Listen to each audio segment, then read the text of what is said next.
Welcome students online education channel Educasy education for all ਵਿੱਚ ਆਪ ਸਭ ਦਾ ਸਵਾਗਤ ਹੈ। ਅੱਜ ਅਸੀਂ ਕਲਾਸ 5ਵੀਂ ਪੰਜਾਬ ਸਕੂਲ ਸਿੱਖਿਆ ਬੋਰਡ ਦੇ ਇੰਗਲਿਸ਼ ਦਾ chapter 1 the elves and the shoemaker ਪੜਾਂਗੇ। ਸੋ ਜੋ ਇੱਥੇ ਨਵਾਂ ਸ਼ਬਦ ਤੁਹਾਨੂੰ ਐਲ ਸੁਣਨ ਨੂੰ ਮਿਲ ਰਿਹਾ ਹੈ, ਇਸ ਦਾ ਮਤਲਬ ਜੋ ਹੁੰਦਾ ਬੌਣੇ, ਇਹ ਇੱਕ ਬਹੁਵਚਨ ਹੈ ਐਲ ਦਾ।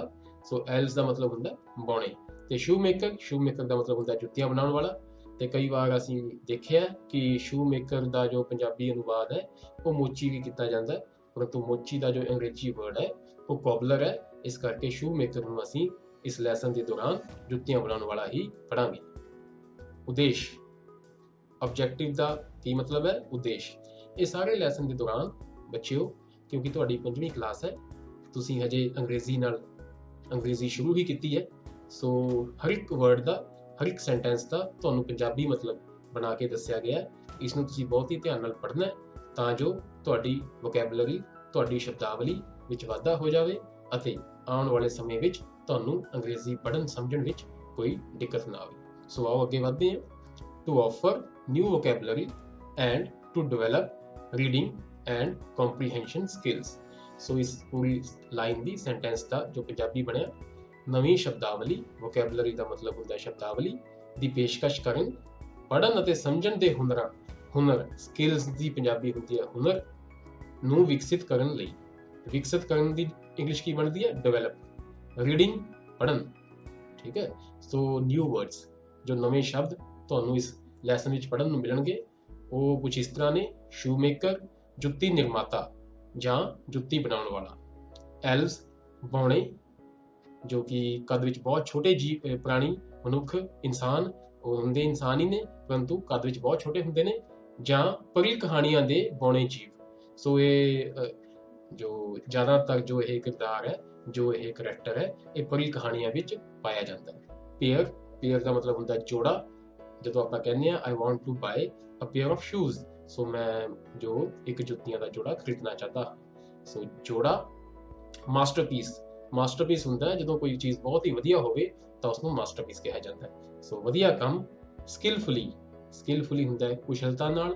ਜਦੋਂ ਕੋਈ ਜੋ ਅਸੀਂ ਕੰਮ ਬਹੁਤ ਹੀ ਅੱਛਾ ਕਰਦੇ ਹਾਂ ਤਾਂ ਉੱਥੇ ਕਿਹਾ ਜਾਂਦਾ ਹੈ ਕਿ ਤੁਸੀਂ ਇਹ ਕੰਮ ਬਹੁਤ ਹੀ ਸਕਿੱਲਫੁਲੀ, ਬਹੁਤ ਹੀ ਕੁਸ਼ਲਤਾ ਨਾਲ ਕੀਤਾ ਹੈ। ਕਸਟਮਰ ਦਾ ਮਤਲਬ ਗ੍ਰਾਹਕ, ਤੁਹਾਨੂੰ ਪਤਾ ਹੀ ਹੈ, ਇਹ ਬੜਾ ਸਿੰਪਲ ਜਿਹਾ ਵਰਡ ਹੈ। ਯੂਜੂਅਲ ਦਾ ਮਤਲਬ ਆਮ। ਹੈਮਰ ਦਾ ਮਤਲਬ ਹਥੌੜਾ, ਜੋ ਕਿੱਲਾ ਵਗੈਰਾ ਠੋਕਰ ਦੇ ਕੰਮ ਆਉਂਦਾ ਹੈ, ਉਸਨੂੰ ਅਸੀਂ ਇੰਗਲਿਸ਼ ਵਿੱਚ ਹੈਮਰ ਬੋਲਦੇ ਹਾਂ। ਚੈਪਟਰ ਦਾ ਅਗਲਾ ਭਾਗ ਹੈ ਪ੍ਰੀ ਰੀਡਿੰਗ। ਬੱਚਿਓ ਕੀ ਹੁੰਦਾ ਹੈ? ਜਦੋਂ ਅਸੀਂ ਕੋਈ ਲੈਸਨ ਪੜ੍ਹਨਾ ਹੁੰਦਾ ਤਾਂ ਉਸ ਤੋਂ ਪਹਿਲਾਂ ਅਸੀਂ ਉਸ ਨੂੰ ਪੜ੍ਹਨ ਲਈ ਤਿਆਰੀ ਕਰਦੇ ਹਾਂ। ਸੋ ਜੋ ਕੁਝ ਪ੍ਰਸ਼ਨ ਨੇ ਜੋ ਤੁਹਾਡੇ ਤੋਂ ਪੁੱਛੇ ਗਏ ਨੇ, ਇਹ ਤੁਹਾਨੂੰ ਅੱਗੇ ਚੱਲ ਕੇ ਲੈਸਨ ਨੂੰ ਸਮਝਣ ਵਿੱਚ ਸਹਾਈ ਹੋਣਗੇ, ਫਾਇਦੇਮੰਦ ਹੋਣਗੇ। ਸੋ ਆਓ ਪੜ੍ਹਦੇ ਹਾਂ। Have you ever been to a shoemaker? ਕੀ ਤੁਸੀਂ ਕਦੇ ਜੁੱਤੀ ਬਣਾਉਣ ਵਾਲੇ ਕੋਲ ਗਏ ਹੋ? ਜੇ ਤੁਸੀਂ ਗਏ ਹੋ ਤਾਂ ਤੁਸੀਂ ਦੇਖਿਆ ਹੋਵੇਗਾ ਉਸ ਕੋਲ ਕਿਸ ਤਰ੍ਹਾਂ ਦੇ ਔਜ਼ਾਰ ਹੁੰਦੇ ਨੇ, ਕਿਸ ਤਰ੍ਹਾਂ ਉਹ ਕੰਮ ਕਰਦਾ ਹੈ ਤੇ ਕਿਸ ਤਰ੍ਹਾਂ ਉਹ ਪੂਰਾ ਉਸਦੀ ਦੁਕਾਨ ਹੁੰਦੀ ਹੈ। ਦੂਸਰਾ ਜੋ ਪੁਆਇੰਟ ਹੈ, ਦੂਸਰਾ ਜੋ ਸਵਾਲ ਹੈ, ਹੈਵ ਯੂ ਹਰਡ ਦਾ ਮਤਲਬ ਹੁੰਦਾ ਸੁਣਿਆ। Heard about ਐਲਵਸ? ਕੀ ਤੁਸੀਂ ਬੌਣਿਆਂ ਬਾਰੇ ਸੁਣਿਆ ਹੈ? ਬੌਣਿਆਂ ਦੇ ਬਾਰੇ ਸੁਣਿਆ ਹੈ?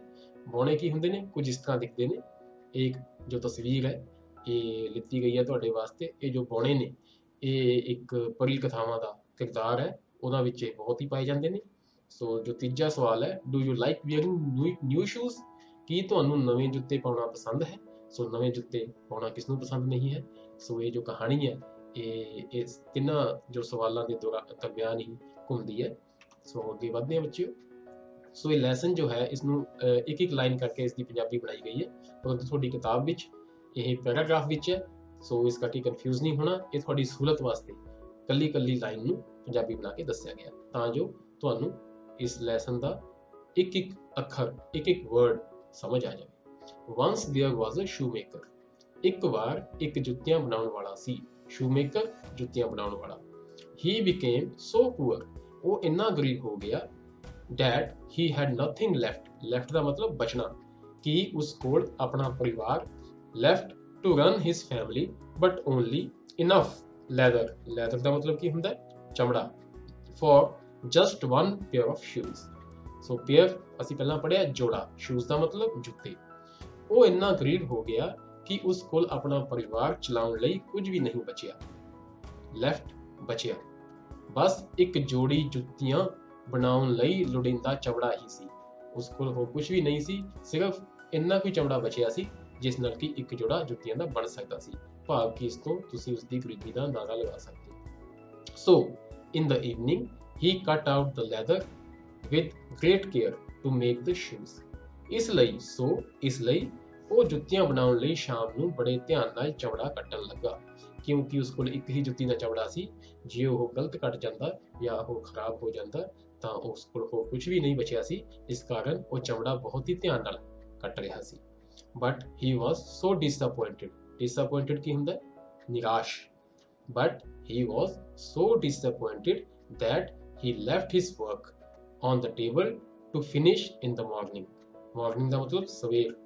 ਪਰ ਉਹ ਇੰਨਾ ਨਿਰਾਸ਼ ਸੀ ਕਿ ਉਸਨੇ ਆਪਣਾ ਕੰਮ ਮੇਜ਼, ਟੇਬਲ ਦਾ ਮਤਲਬ ਮੇਜ਼ ਉੱਤੇ ਹੀ ਸਵੇਰੇ ਮੁਕੰਮਲ ਕਰਨ ਲਈ ਛੱਡ ਦਿੱਤਾ। ਸੋ ਉਸਦਾ ਜੋ ਨਿਰਾਸ਼ਾ ਸੀ ਉਸ ਤੇ ਹਾਵੀ ਹੋ ਰਹੀ ਸੀ। ਉਸਦਾ ਕੰਮ ਕਰਨ ਦਾ ਜੀ ਨਹੀਂ ਕਰ ਰਿਹਾ ਸੀ। ਸੋ ਉਸਨੇ ਜੋ ਆਪਣਾ ਕੰਮ ਸੀ ਉਸ ਮੇਜ਼ ਉੱਤੇ ਹੀ ਛੱਡ ਦਿੱਤਾ ਤੇ ਸੋਚਿਆ ਕਿ ਇਸ ਨੂੰ ਸਵੇਰੇ ਉੱਠ ਕੇ ਉਹ ਮੁਕੰਮਲ ਕਰੇਗਾ। ਸਿਰਫ ਉਸਨੇ ਜੋ ਚਮੜਾ ਸੀ ਉਹ ਕੱਟ ਲਿਆ ਸੀ, ਪਰੰਤੂ ਉਸਨੂੰ ਸਿਉਂ ਕੇ ਉਸਨੂੰ ਜੁੱਤਾ ਨਹੀਂ ਬਣਾਇਆ ਸੀ। He was almost in tears before he fell asleep। He prayed ਦਾ ਮਤਲਬ ਹੁੰਦਾ ਹੈ ਅਰਦਾਸ ਕਰਨੀ, ਦੁਆ ਕਰਨੀ, to God and asked to help him। ਉਹ ਲਗਭਗ ਰੋ ਰਿਹਾ ਸੀ। He was almost in tears। tear ਹੁੰਦੇ ਆ ਹੰਝੂ। ਸੋ ਜਦੋਂ ਹੰਝੂ ਹੁੰਦੇ ਨੇ ਤਾਂ ਬੰਦਾ ਰੋ ਰਿਹਾ ਹੁੰਦਾ। ਉਹ ਲਗਭਗ ਰੋ ਰਿਹਾ ਸੀ। ਸੌਣ ਤੋਂ ਪਹਿਲਾਂ ਉਸਨੇ ਰੱਬ ਨੂੰ ਪ੍ਰਾਰਥਨਾ ਕੀਤੀ, ਭਾਵ ਕਿ ਉਹਨੇ ਪ੍ਰੇ ਕੀਤਾ ਅਤੇ ਉਸਦੀ ਮਦਦ ਲਈ ਕਿਹਾ। ਸੋ ਉਸਨੇ ਅਰਦਾਸ ਕੀਤੀ ਰੱਬ ਅੱਗੇ ਕਿ ਉਹ ਉਸਦੀ ਮਦਦ ਕਰੇ, ਕਿਉਂਕਿ ਉਹ ਬਹੁਤ ਹੀ ਮੁਸ਼ਕਿਲ ਹਾਲਾਤ ਤੋਂ ਗੁਜ਼ਰ ਰਿਹਾ ਹੈ। ਉਹ ਬਹੁਤ ਹੀ ਗਰੀਬ ਹੈ। In the morning ਸਵੇਰ ਨੂੰ he found a wonderful pair of shoes on his table। he was surprised ਦਾ ਮਤਲਬ ਹੁੰਦਾ ਅਚੰਭਿਤ ਹੋਣਾ, ਹੈਰਾਨ ਹੋਣਾ। ਸਵੇਰੇ ਉਸਨੂੰ ਆਪਣੀ ਮੇਜ਼ ਤੇ ਜੁੱਤੀਆਂ ਦਾ ਇੱਕ ਸ਼ਾਨਦਾਰ ਜੋੜੀ ਮਿਲੀ। ਉਹ ਹੈਰਾਨ ਸੀ। ਸੋ ਜਿੱਥੇ ਉਸਨੇ ਕਟਿਆ ਹੋਇਆ ਚਮੜਾ ਆਪਣੀ ਮੇਜ਼ ਤੇ ਛੱਡਿਆ ਸੀ, ਸਵੇਰੇ ਉਸਨੇ ਕੀ ਦੇਖਿਆ ਕਿ ਉੱਥੇ ਇੱਕ ਸ਼ਾਨਦਾਰ ਜੁੱਤੀਆਂ ਦਾ ਜੋੜਾ ਪਿਆ ਹੈ। ਸੋ ਕਿਉਂਕਿ ਉਸਨੇ ਉਹ ਨਹੀਂ ਬਣਾਇਆ ਸੀ, ਉਹ ਬੜਾ ਹੀ ਹੈਰਾਨ ਸੀ ਕਿ ਇਹ ਆਖਰਕਾਰ ਕਿਸਨੇ ਬਣਾਇਆ ਹੈ। He took the shoes in his hands ਦਾ ਮਤਲਬ ਹੱਥ and looked at them closely। ਉਸਨੇ ਜੁੱਤੀਆਂ ਨੂੰ ਆਪਣੇ ਹੱਥ ਵਿੱਚ ਲੈ ਲਿਆ। ਉਸਨੇ ਜੁੱਤੀਆਂ ਆਪਣੇ ਹੱਥਾਂ ਵਿੱਚ ਲੈ ਲਈਆਂ ਅਤੇ ਉਹਨਾਂ ਨੂੰ ਨੇੜਿਓਂ close ਮਤਲਬ ਹੁੰਦਾ ਨੇੜੇ ਵੇਖਿਆ। ਕਿਉਂਕਿ ਉਹ ਹੈਰਾਨ ਸੀ, ਉਸਨੇ ਕੁਝ ਜੁੱਤੀਆਂ ਚੱਕੀਆਂ, ਆਪਣੇ ਹੱਥ ਵਿੱਚ ਲਈਆਂ ਅਤੇ ਉਹਨਾਂ ਨੂੰ ਬੜੇ ਧਿਆਨ ਨਾਲ ਵੇਖਣ ਲੱਗਾ। They were so neatly made। Neat ਦਾ ਮਤਲਬ ਹੁੰਦਾ ਸਾਫ਼। They were so neatly made that there was not even one bad stitch on them। stitch ਦਾ ਮਤਲਬ ਹੁੰਦਾ ਟਾਂਕਾ। ਉਹ ਇੰਨੇ ਸਾਫ਼ ਬਣਾਏ ਗਏ ਸਨ ਕਿ ਉਹਨਾਂ ਉੱਤੇ ਇੱਕ ਵੀ ਮਾੜਾ ਟਾਂਕਾ ਨਹੀਂ ਸੀ। bad ਦਾ ਮਤਲਬ ਮਾੜਾ। ਸੋ ਜੋ ਜੁੱਤੀਆਂ ਸਨ ਉਹ ਬਹੁਤ ਹੀ ਸਫਾਈ ਨਾਲ ਬਣਾਈਆਂ ਗਈਆਂ ਸਨ, ਉਹਨਾਂ ਤੇ ਕੋਈ ਵੀ ਮਾੜਾ ਟਾਂਕਾ ਨਹੀਂ ਸੀ। The pair of shoes was indeed a masterpiece। ਜੁੱਤੀਆਂ ਦੀ ਜੋੜੀ ਅਸਲ ਵਿੱਚ ਇੱਕ ਮਹਾਨ ਕਲਾ, ਬਹੁਤ ਹੀ ਵਧੀਆ ਕੰਮ ਸੀ। ਸੋ ਮਾਸਟਰਪੀਸ ਅਸੀਂ ਲੈਸਨ ਦੇ ਸ਼ੁਰੂ 'ਚ ਪੜ੍ਹਿਆ ਔਖੇ ਸ਼ਬਦਾਂ ਵਿੱਚ, ਮੁੱਖ ਸ਼ਬਦਾਂ ਵਿੱਚ, ਕਿ ਜਦੋਂ ਕਿ ਕੋਈ ਵੀ ਚੀਜ਼ ਬਹੁਤ ਹੀ ਅੱਛੀ ਬਣਦੀ ਹੈ ਤਾਂ ਉਸ ਨੂੰ ਮਾਸਟਰਪੀਸ ਕਿਹਾ ਜਾਂਦਾ ਹੈ। ਇਸ ਕਰਕੇ The pair of shoes was indeed a masterpiece। ਆਓ ਬੱਚਿਓ ਅੱਗੇ ਵਧਦੇ ਹਾਂ ਲੈਸਨ ਵੱਲ।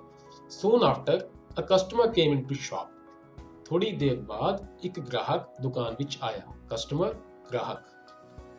He liked the shoes and paid more than usual price। usual ਅਸੀਂ ਪੜ੍ਹਿਆ ਸ਼ੁਰੂ ਵਿੱਚ, ਇਸ ਦਾ ਮਤਲਬ ਹੁੰਦਾ ਆਮ। ਸੋ ਉਸਨੇ ਜੁੱਤੀਆਂ ਨੂੰ ਪਸੰਦ ਕੀਤਾ। ਲਾਈਕ ਮਤਲਬ ਪਸੰਦ ਕਰਨਾ ਐਂਡ ਅਤੇ ਆਮ ਕੀਮਤ ਨਾਲੋਂ ਵੱਧ ਭੁਗਤਾਨ ਕੀਤਾ। ਪੇਡ ਮਤਲਬ ਹੁੰਦਾ ਪੇਡ ਭੁਗਤਾਨ ਕਰਨਾ। You paid, I am paying my fees। ਮੈਂ ਆਪਣੀ ਫੀਸ ਦਾ ਭੁਗਤਾਨ ਕਰ ਰਿਹਾ ਹਾਂ। ਸੋ ਜੋ ਪੇਡ ਵਰਡ ਹੈ ਉਸਦੀ ਪੰਜਾਬੀ ਬਣਦੀ ਹੈ ਉਹ ਭੁਗਤਾਨ ਕਰਨਾ ਬਣਦੀ ਹੈ। Now the shoemaker was very happy। happy ਦਾ ਮਤਲਬ ਕੀ ਹੈ? ਖੁਸ਼ ਹੋਣਾ। As he had enough money to buy leather। leather ਕੀ ਹੈ ਤੁਹਾਨੂੰ ਪਤਾ ਹੈ, ਚਮੜੇ ਨੂੰ ਅਸੀਂ leather ਕਹਿੰਦੇ ਹਾਂ। For 2 pair of shoes। ਹੁਣ ਜੁੱਤੀ ਬਣਾਉਣ ਵਾਲਾ ਬਹੁਤ ਖੁਸ਼ ਸੀ, ਉਹ ਹੈਪੀ ਸੀ, ਕਿਉਂਕਿ ਉਸ ਕੋਲ 2 ਜੋੜੇ ਜੁੱਤੀਆਂ ਲਈ ਚਮੜਾ ਖਰੀਦਣ ਲਈ ਪੈਸੇ ਸਨ। ਸੋ ਕਿਉਂਕਿ ਉਹਦੀ ਗਰੀਬੀ ਨੇ ਉਸਨੂੰ ਇੰਨਾ ਤੰਗ ਕੀਤਾ ਸੀ ਕਿ ਉਸ ਕੋਲ ਸਿਰਫ ਇੱਕ ਜੁੱਤੀਆਂ ਦਾ ਹੀ ਚਮੜਾ ਬਚਿਆ ਸੀ, ਪਰੰਤੂ ਇਹ ਜੁੱਤੀ ਦੀ ਸੇਲ ਨਾਲ ਵੇਚਣ ਨਾਲ ਉਸ ਕੋਲ ਹੁਣ ਇੰਨਾ ਪੈਸਾ ਆ ਗਿਆ ਸੀ ਕਿ ਉਹ ਹੁਣ ਇੱਕ ਜੁੱਤੀ ਦੀ ਬਜਾਏ 2 ਜੁੱਤੀਆਂ ਬਣਾ ਸਕਦਾ ਸੀ। ਇਸ ਕਰਕੇ ਉਹ ਬਹੁਤ ਹੀ ਖੁਸ਼ ਸੀ। That night, ਉਸ ਰਾਤ, he cut out the leather, ਉਸਨੇ ਚਮੜੇ ਨੂੰ ਕੱਟ ਦਿੱਤਾ।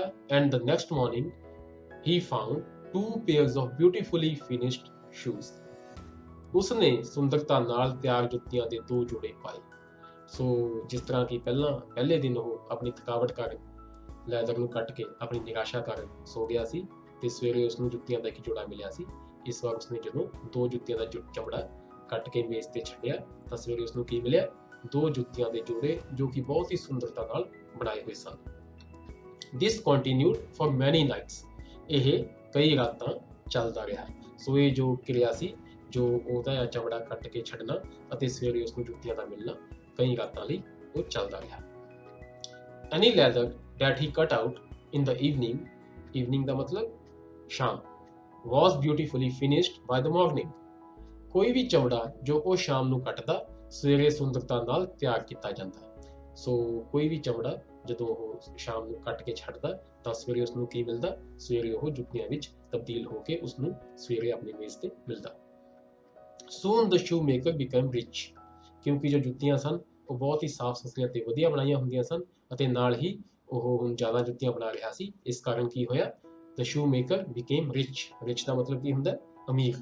ਜਲਦੀ ਹੀ ਜੁੱਤੀਆਂ ਬਣਾਉਣ ਵਾਲਾ ਅਮੀਰ ਬਣ ਗਿਆ। ਸੋ ਹੁਣ ਉਹ ਜੋ ਉਸਦੀ ਗਰੀਬੀ ਹੈ ਉਹ ਖਤਮ ਹੋ ਗਈ ਹੈ, ਹੁਣ ਉਹ ਅਮੀਰ ਹੋ ਗਿਆ। ਰਿਚ ਦਾ ਮਤਲਬ ਦੁਬਾਰਾ ਮੈਂ ਤੁਹਾਨੂੰ ਦੱਸਦਾ, ਅਮੀਰ।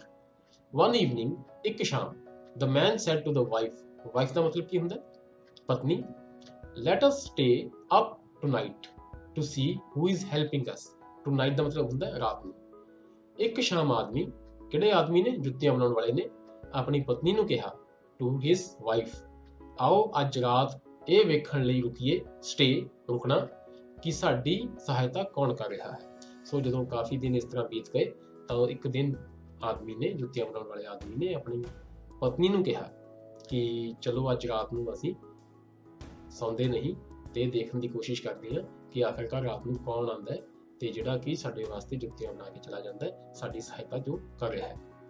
The woman liked, woman ਦਾ ਮਤਲਬ ਕੀ ਹੁੰਦਾ? ਔਰਤ। Liked the idea. She lighted a candle. Candle ਦਾ ਮਤਲਬ ਮੋਮਬੱਤੀ। ਸੋ ਬੱਚਿਓ, ਜਿੰਨੇ ਵੀ ਤੁਹਾਨੂੰ ਮੈਂ ਇਹ ਸ਼ਬਦਾਂ ਦੇ ਪੰਜਾਬੀ ਇੱਥੇ ਬੋਲ ਵੀ ਰਿਹਾ ਤੇ ਨਾਲ ਲਿਖ ਕੇ ਵੀ ਦਿੱਤੀ ਹੈ, ਤੁਸੀਂ ਇਸ ਨੂੰ ਆਪਣੀ ਕਾਪੀਆਂ ਤੇ ਨੋਟ ਕਰਨਾ, ਇਸ ਨੂੰ ਭੁੱਲਣਾ ਨਹੀਂ ਹੈ। ਤੇ ਸਾਰਾ ਲੈਸਨ ਜੋ ਹੈ ਇਹ ਵੀ ਤੁਸੀਂ ਆਪਣੀ ਕਾਪੀ ਤੇ ਲਾਈਨ ਦਰ ਲਾਈਨ, ਇੱਕ ਲਾਈਨ ਇੰਗਲਿਸ਼ ਦੀ ਤੇ ਦੂਸਰੀ ਲਾਈਨ ਪੰਜਾਬੀ ਦੀ, ਇਸ ਤਰ੍ਹਾਂ ਹੀ ਨੋਟ ਕਰਕੇ ਇਸ ਨੂੰ ਸਮਝਣਾ ਤੇ ਯਾਦ ਕਰਨਾ। ਔਰਤ, ਇੱਥੇ ਔਰਤ ਕੌਣ ਹੈ? The woman. Who is the woman? ਔਰਤ ਕੌਣ ਹੈ? ਉਸਦੀ ਪਤਨੀ। ਔਰਤ ਨੂੰ ਇਹ ਵਿਚਾਰ, ਆਈਡੀਆ ਦੀ ਪੰਜਾਬੀ ਵਿਚਾਰ ਪਸੰਦ ਆਇਆ। ਉਸਨੇ ਇੱਕ ਮੋਮਬੱਤੀ ਜਗਾਈ। ਲਾਈਟ ਦਾ ਮਤਲਬ ਜਗਾਈ। She lighted a candle. ਉਸਨੇ ਇੱਕ ਮੋਮਬੱਤੀ ਜਗਾਈ। ਸੋ ਆਓ ਬੱਚਿਓ ਅੱਗੇ ਵਧਦੇ ਹਾਂ। The room was lit by the candle flame. Flame ਕੀ ਹੁੰਦਾ ਹੈ? ਲਾਟ। ਕਮਰਾ ਮੋਮਬੱਤੀ ਦੀ ਲਾਟ ਦੁਆਰਾ ਪ੍ਰਕਾਸ਼ਿਤ ਕੀਤਾ ਗਿਆ। ਜਦੋਂ ਜੋ ਸ਼ੂਮੇਕਰ ਸੀ ਉਸਦੀ ਵਾਈਫ ਨੇ ਕਮਰੇ ਵਿੱਚ ਮੋਮਬੱਤੀ ਜਗਾਈ ਤਾਂ ਉਹ ਸਾਰਾ ਕਮਰਾ ਮੋਮਬੱਤੀ ਦੀ ਰੋਸ਼ਨੀ ਨਾਲ ਜਗਮਗਾਉਣ ਲੱਗਿਆ, ਪ੍ਰਕਾਸ਼ਿਤ ਹੋ ਗਿਆ। Then they hid themselves. Hid ਦਾ ਮਤਲਬ ਹੁੰਦਾ ਹੈ ਛੁਪਾ ਲੈਣਾ, ਲੁਕਾ ਲੈਣਾ। In the corner. Corner ਹੁੰਦਾ ਹੈ ਕੋਨਾ। Of the room. Room ਹੁੰਦਾ ਹੈ ਕਮਰਾ। Behind the curtain. Curtain ਹੁੰਦਾ ਹੈ ਪਰਦਾ। ਇਸ ਦੀ ਪੰਜਾਬੀ ਪੂਰੇ ਸੈਂਟੈਂਸ ਦੀ, ਪੂਰੇ ਵਾਕ ਦੀ ਕੀ ਬਣੇਗੀ? ਫਿਰ ਉਹਨਾਂ ਨੇ ਆਪਣੇ ਆਪ ਨੂੰ ਪਰਦੇ ਦੇ ਪਿੱਛੇ ਕਮਰੇ ਦੇ ਇੱਕ ਕੋਨੇ ਵਿੱਚ ਲੁਕਾ ਲਿਆ। ਸੋ ਉਹ ਲੁਕ ਕੇ ਹੁਣ ਦੇਖ ਰਹੇ ਹਾਂ ਕਿ ਦੇਖੀਏ ਕਿ ਸ਼ਾਮ ਨੂੰ ਕੌਣ ਆ ਕੇ ਸਾਡੇ ਵਾਸਤੇ ਜੁੱਤੀਆਂ ਬਣਾ ਕੇ ਜਾਂਦਾ, ਸਾਡੀ ਸਹਾਇਤਾ ਕੌਣ ਕਰ ਰਿਹਾ। At midnight. ਮਿਡਨਾਈਟ ਹੁੰਦਾ ਬੱਚਿਓ ਅੱਧੀ ਰਾਤ। ਨਾਈਟ ਦਾ ਮਤਲਬ ਰਾਤ ਤੇ ਮਿਡਨਾਈਟ ਅੱਧੀ ਰਾਤ। The two little elves came dancing into the room. ਅੱਧੀ ਰਾਤ ਨੂੰ 2 ਛੋਟੇ ਬੌਣੇ ਕਮਰੇ ਵਿੱਚ ਨੱਚਦੇ ਹੋਏ ਆਏ। ਡਾਂਸਿੰਗ ਨੱਚਣਾ। Both were wearing old and torn clothes. Torn ਕੀ ਹੁੰਦਾ? ਫਟੇ ਹੋਏ। Old ਮਤਲਬ ਪੁਰਾਣੇ। ਦੋਵਾਂ ਨੇ ਪੁਰਾਣੇ ਅਤੇ ਫਟੇ ਕੱਪੜੇ ਪਾਏ ਹੋਏ ਸਨ। ਸੋ ਦੇਖੋ ਹੁਣ ਬੜੀ ਹੀ ਇੰਟਰਸਟਿੰਗ ਹੋ ਗਈ ਹੈ ਸਟੋਰੀ। 2 ਬੌਣੇ ਉਹਨਾਂ ਦੀ ਸਹਾਇਤਾ ਕਰ ਰਹੇ ਨੇ। They sat down at the shoemaker's table. ਉਹ ਜੁੱਤੀ ਬਣਾਉਣ ਵਾਲੇ ਦੇ ਮੇਜ਼ ਤੇ ਬੈਠ ਗਏ। ਹੁਣ ਉਹ ਬੌਣੇ ਜੋ ਰਾਤ ਨੂੰ ਦੋਨੋਂ ਆਏ ਨੇ ਨੱਚਦੇ, ਉਹ ਕੀ ਜੋ ਜੁੱਤੀਆਂ ਬਣਾਉਣ ਵਾਲੇ ਦਾ ਟੇਬਲ ਹੈ, ਮੇਜ਼ ਹੈ, ਜਿਸ ਤੇ ਬੈਠ ਕੇ, ਜਿਸ ਤੇ ਕਿ ਉਹ ਜੁੱਤੀਆਂ ਬਣਾਉਂਦਾ, ਉੱਥੇ ਬੈਠ ਗਏ ਨੇ। they began to stitch, sew and hammer so skillfully that the shoemaker was surprised. skillfully ਅਸੀਂ ਸ਼ੁਰੂ ਵਿੱਚ ਪੜਿਆ, ਬਹੁਤ ਹੀ ਕੁਸ਼ਲਤਾ ਨਾਲ। ਉਹ ਇੰਨੀ ਕੁਸ਼ਲਤਾ ਨਾਲ ਸਿਲਾਈ, ਸੂਇੰਗ ਐਂਡ ਸਟਿਚਿੰਗ ਕੀ ਹੁੰਦਾ, ਸਟਿਚਿੰਗ ਤੇ ਸੂਇੰਗ ਦੋਹਾਂ ਨੂੰ ਸਿਲਾਈ ਹੀ ਕਿਹਾ ਜਾਂਦਾ, ਅਤੇ ਹਥੌੜੇ ਮਾਰਨ, ਹੈਮਰ ਹਥੌੜਾ ਮਾਰਨ ਲੱਗੇ ਕਿ ਜੁੱਤੀ ਬਣਾਉਣ ਵਾਲਾ ਹੈਰਾਨ ਰਹਿ ਗਿਆ। he was surprised, ਸਰਪ੍ਰਾਈਜ਼ ਦੀ ਪੰਜਾਬੀ ਹੈਰਾਨ ਹੋਣਾ। the elves finished the work and ran away, ਬੌਣਿਆਂ ਨੇ ਕੰਮ ਖਤਮ ਕੀਤਾ ਅਤੇ ਭੱਜ ਗਏ। they ran away, ran ਦਾ ਮਤਲਬ ਭੱਜ ਜਾਣਾ। the woman said, ਔਰਤ ਨੇ ਕਿਹਾ, those little men have made us rich, ਉਹਨਾਂ ਛੋਟੇ ਆਦਮੀਆਂ ਨੇ ਸਾਨੂੰ ਅਮੀਰ ਬਣਾਇਆ ਹੈ। we should show our gratitude to them for their selfless service, ਸਾਨੂੰ ਉਹਨਾਂ ਦੀ ਨਿਸ਼ਕਾਮ ਸੇਵਾ, selfless service, ਨਿਸ਼ਕਾਮ ਸੇਵਾ ਲਈ ਉਹਨਾਂ ਦਾ ਧੰਨਵਾਦ ਕਰਨਾ ਚਾਹੀਦਾ ਹੈ। ਸੋ ਇਹ ਸਾਰਾ ਕੁਝ ਦੇਖ ਕੇ ਜੋ ਜੁੱਤੀਆਂ ਬਣਾਉਣ ਵਾਲਾ ਸੀ, ਉਸਦੀ ਔਰਤ ਦੇ ਮਨ ਵਿੱਚ ਵਿਚਾਰ ਆਇਆ ਕਿ ਇਹਨਾਂ ਦੋ ਬੌਣਿਆਂ ਕਰਕੇ ਹੀ ਅਸੀਂ ਗਰੀਬ ਤੋਂ ਅਮੀਰ ਹੋ ਗਏ ਹਾਂ, ਸਾਨੂੰ ਚਾਹੀਦਾ ਕੀ ਹੈ, ਇਹਨਾਂ ਦਾ ਧੰਨਵਾਦ ਕਰਨਾ ਚਾਹੀਦਾ ਹੈ। ਸੋ ਆਓ ਇਸ ਦੇ ਨਾਲ ਹੀ ਜੋ ਆ ਦੇਖੋ ਤੁਹਾਨੂੰ ਤਸਵੀਰ ਦਿਖ ਰਹੀ ਹੈ, ਦੋ ਛੋਟੇ ਛੋਟੇ ਬੌਣੇ ਨੇ ਜੋ ਕਿ ਟੇਬਲ ਤੇ ਬੈਠੇ ਨੇ। I will make little shirts, coats, vests, trousers and a pair of socks for them. Okay, then I will make 2 little pair of shoes for them, said the shoemaker. So, ਹੁਣ ਔਰਤ ਨੇ ਕੀ ਕਿਹਾ, ਮੈਂ ਉਹਨਾਂ ਲਈ ਛੋਟੀਆਂ ਸ਼ਰਟਾਂ, ਕੋਟ, ਕਮੀਜ਼, ਪੈਂਟਾਂ ਅਤੇ ਜੁਰਾਬਾਂ ਦੀ ਇੱਕ, ਸੌਕਸ ਦਾ ਮਤਲਬ ਜੁਰਾਬਾਂ ਦੀ ਇੱਕ ਜੋੜੀ ਬਣਾਵਾਂਗੀ। ਸੋ ਹੁਣ ਇਹ ਸਾਰਾ ਕੁਝ ਦੇਖ ਕੇ ਜੋ ਔਰਤ ਹੈ ਉਹਦੇ ਮਨ ਵਿੱਚ ਵਿਚਾਰ ਆਇਆ ਕਿ ਕਿਉਂਕਿ ਬੌਣਿਆਂ ਨੇ ਉਹਨਾਂ ਦੀ ਬਹੁਤ ਹੀ ਮਿਹਨਤ ਕੀਤੀ ਹੈ, ਬਹੁਤ ਹੀ ਮਦਦ ਕੀਤੀ ਹੈ, ਇਸ ਕਰਕੇ ਉਹਨਾਂ ਨੂੰ ਕੁਝ ਤੋਹਫਾ ਦੇਣਾ ਚਾਹੁੰਦੇ ਨੇ। ਠੀਕ ਹੈ, ਓਕੇ। तो ਹੁਣ ਜੋ ਸ਼ੂਮੇਕਰ ਹੈ ਉਹ ਜਦੋਂ ਉਸਦੀ ਵਾਈਫ ਕਹਿ ਰਹੀ ਹੈ ਕਿ ਉਹ ਕੱਪੜੇ ਬਣਾਏਗੀ ਤਾਂ ਉਹ ਕੀ ਕਹਿੰਦਾ ਹੈ, ਫਿਰ ਮੈਂ ਉਹਨਾਂ ਲਈ ਜੁੱਤੀਆਂ ਦੇ 2 ਛੋਟੇ ਜੋੜੇ ਬਣਾਵਾਂਗਾ, ਜੁੱਤੀ ਬਣਾਉਣ ਵਾਲੇ ਨੇ ਕਿਹਾ। ਇਹ ਸੁਣ ਕੇ ਜੁੱਤੀ ਬਣਾਉਣ ਵਾਲੇ ਨੇ ਕੀ ਕਿਹਾ ਕਿ ਜੇ ਤੂੰ ਇਹਨਾਂ ਵਾਸਤੇ ਕੱਪੜੇ ਬਣਾਉਣਾ ਚਾਹੁੰਦੀ ਹੈ ਤਾਂ ਮੈਂ ਵੀ ਉਹਨਾਂ ਵਾਸਤੇ 2 ਛੋਟੇ ਜੁੱਤੀਆਂ ਦੇ ਬਹੁਤ ਹੀ ਸੁੰਦਰ ਜੋੜੇ ਬਣਾਵਾਂਗਾ। when everything was ready, ਜਦੋਂ ਕੱਪੜੇ ਤੇ ਜੁੱਤੀਆਂ ਸਭ ਕੁਝ ਰੈਡੀ ਹੋ ਗਈਆਂ, they laid their presents on the table and hid themselves, ਜਦੋਂ ਸਭ ਕੁਝ ਤਿਆਰ ਹੋ ਗਿਆ ਉਹਨਾਂ ਨੇ ਆਪਣੇ ਤੋਹਫੇ ਮੇਜ਼ ਤੇ ਰੱਖੇ ਅਤੇ ਆਪਣੇ ਆਪ ਨੂੰ ਲੁਕਾ ਲਿਆ। hid themselves, ਇਹ ਜੋ ਵਰਡ ਹੈ ਦੂਜੀ ਵਾਰ ਯੂਜ਼ ਹੋਇਆ, ਲੁਕਾ ਲੈਣਾ, hid themselves, ਆਪਣੇ ਆਪ ਨੂੰ ਲੁਕਾ ਲੈਣਾ। at midnight, ਇਹ ਵੀ ਦੂਜੀ ਵਾਰ ਆਇਆ ਬੱਚਿਓ। at midnight ਕੀ ਹੁੰਦਾ ਹੈ, ਅੱਧੀ ਰਾਤ ਨੂੰ। the elves came in, ਬੌਣੇ ਆਏ। they were delighted to find the gifts, delighted ਦਾ ਮਤਲਬ ਹੁੰਦਾ ਹੈ ਖੁਸ਼ ਹੋਣਾ, ਗਿਫਟ ਦਾ ਮਤਲਬ ਹੁੰਦਾ ਹੈ ਤੋਹਫੇ। ਉਹ ਤੋਹਫੇ ਪਾ ਕੇ ਬਹੁਤ ਖੁਸ਼ ਸਨ। ਸੋ ਜੋ ਅਗਲਾ ਭਾਗ ਹੈ ਉਹ ਇਸ ਤਰ੍ਹਾਂ, then they danced and sang happily, happily ਮਤਲਬ ਖੁਸ਼ੀ ਨਾਲ। now we are so fine to see, graceful, cheerful and thankful we are, ਸੋ ਉਹਨਾਂ ਨੇ ਕੀ ਗਾਇਆ, now we are so fine to see, graceful, cheerful and thankful we are। ਫਿਰ ਉਹ ਖੁਸ਼ੀ ਨਾਲ ਨੱਚਣ ਅਤੇ ਗਾਉਣ ਲੱਗੇ। ਕੀ ਗਾਉਣ ਲੱਗੇ, ਹੁਣ ਅਸੀਂ ਇਹ ਵੇਖ ਕੇ ਬਹੁਤ ਕਿਰਪਾਵਾਨ, ਗ੍ਰੇਸਫੁਲ ਕਿਰਪਾਵਾਨ, ਚੀਅਰਫੁਲ ਖੁਸ਼, ਥੈਂਕਫੁਲ ਸ਼ੁਕਰਗੁਜ਼ਾਰ ਹਾਂ। ਸੋ ਉਹ ਜਦੋਂ ਉਹਨਾਂ ਨੂੰ ਉੱਥੋਂ ਗਿਫਟ ਮਿਲੇ, ਤੋਹਫੇ ਦੇਖੇ ਉਹਨਾਂ ਨੇ, ਤਾਂ ਉਹ ਬਹੁਤ ਹੀ ਖੁਸ਼ ਹੋਏ ਤੇ ਉਹ ਖੁਸ਼ੀ ਵਿੱਚ ਨੱਚਣ ਲੱਗੇ ਤੇ ਇਸ ਤਰ੍ਹਾਂ ਦਾ ਕੋਈ ਗੀਤ ਗਾਉਣ ਲੱਗੇ। They danced out of the doors, dance ਮੈਨੇ ਨੱਚਣਾ, ਉਹ ਨੱਚਦੇ ਹੋਏ ਦਰਵਾਜ਼ੇ ਤੋਂ ਬਾਹਰ ਚਲੇ ਗਏ। ਐਂਡ ਡਿਡ ਨਾਟ ਕੇਮ ਐਨੀ ਮੋਰ, ਅਤੇ ਫਿਰ ਨਹੀਂ ਆਏ। ਐਂਡ ਦ ਸ਼ੂਮੇਕਰ, ਅਤੇ ਜੁੱਤੀਆਂ ਬਣਾਉਣ ਵਾਲਾ, ਲਿਵਡ ਹੈਪੀਲੀ ਫੋਰਐਵਰ, ਫੋਰਐਵਰ ਹੁੰਦਾ ਹਮੇਸ਼ਾ ਲਈ, ਹੈਪੀਲੀ ਖੁਸ਼ੀ, ਅਤੇ ਜੁੱਤੀਆਂ ਬਣਾਉਣ ਵਾਲਾ ਹਮੇਸ਼ਾ ਲਈ ਖੁਸ਼ੀ ਨਾਲ ਰਹਿੰਦਾ ਰਿਹਾ। ਸੋ ਇਹ ਜੋ ਕਹਾਣੀ ਹੈ ਇਹ ਬਹੁਤ ਹੀ ਵਧੀਆ ਕਹਾਣੀ ਹੈ ਤੇ ਇਹਦੇ ਨਾਲ ਹੀ ਜੋ ਚੈਪਟਰ ਹੈ ਇਹ ਤੁਹਾਡਾ ਖਤਮ ਹੁੰਦਾ ਹੈ। ਜੋ ਇਸ ਦੀ ਐਕਸਰਸਾਈਜ਼ਿਜ਼ ਹੈ ਉਹ ਅਸੀਂ ਅਗਲੀ ਜੋ ਵੀਡੀਓ ਹੈ, ਜੋ ਅਗਲਾ ਟਿਊਟੋਰੀਅਲ ਹੈ ਉਹਦੇ ਵਿੱਚ ਕਰਾਂਗੇ। ਤੇ ਬੱਚਿਓ ਤੁਸੀਂ ਕਰਨਾ ਕੀ ਹੈ ਕਿ ਇਸ ਪੂਰੇ ਲੈਸਨ ਨੂੰ, ਮੈਂ ਤੁਹਾਨੂੰ ਪਹਿਲਾਂ ਵੀ ਇੱਕ ਵਾਰ ਕਹਿ ਚੁੱਕਿਆ ਇਹ ਗੱਲ, ਤੁਸੀਂ ਪੂਰੇ ਲੈਸਨ ਨੂੰ ਆਪਣੀ ਕਾਪੀ ਵਿੱਚ ਨੋਟ ਕਰਨਾ ਹੈ, ਇੰਗਲਿਸ਼ ਵੀ ਤੇ ਪੰਜਾਬੀ ਵੀ, ਕਿਉਂਕਿ ਜੇ ਤੁਸੀਂ ਦੋਨੋਂ ਨੋਟ ਕਰੋਗੇ, ਤੁਸੀਂ ਅੱਛੀ ਤਰ੍ਹਾਂ ਇਸ ਨੂੰ ਸਮਝ ਲਓਗੇ, ਤੁਸੀਂ ਵਰਡ ਮੀਨਿੰਗ ਸਾਰੇ ਜਾਣ ਲਓਗੇ, ਤਾਂ ਤੁਹਾਨੂੰ ਐਕਸਰਸਾਈਜ਼ਿਸ ਕਰਨ ਵਿੱਚ ਕੋਈ ਦਿੱਕਤ ਨਹੀਂ ਆਵੇਗੀ। ਇਹ ਕਹਿੰਦੇ ਹੋਏ ਮੈਂ ਤੁਹਾਡੇ ਤੋਂ ਵਿਦਾ ਲੈਂਦਾ। ਧੰਨਵਾਦ।